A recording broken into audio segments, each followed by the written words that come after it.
Signori miei, sentite, sentite!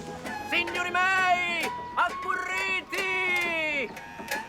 Cominciamo con una domandina facile facile.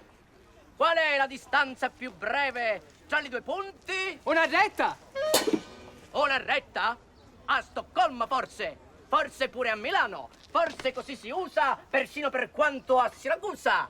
A Cinisi invece la distanza più breve tra i due punti sono 3 curve. 1, 2 e 3. Curve bellissime, formosissime, curve eccezionali. E lo sapete come successe questo miracolo della geometria? Io dico che lo sanno. E tu sempre malizioso sei.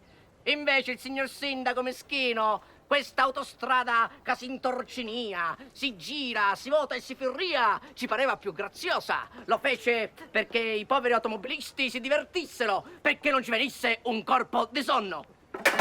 Signor sindaco, è vero quello che abbiamo detto fino ad ora? È vero, signor sindaco? Ah, signor sindaco, è vero? Il fatto è che questo pezzo di giardino appartiene a certi amici degli amici, degli amici, degli amici.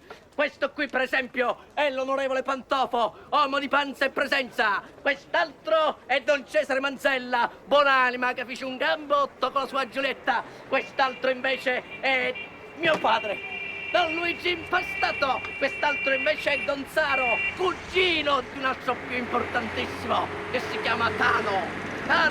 Tano Seduto, governatore eccellentissimo della colonia di Cinisi. Impastato. Qua sono. Ora smontate tutto. Noi non togliamo niente.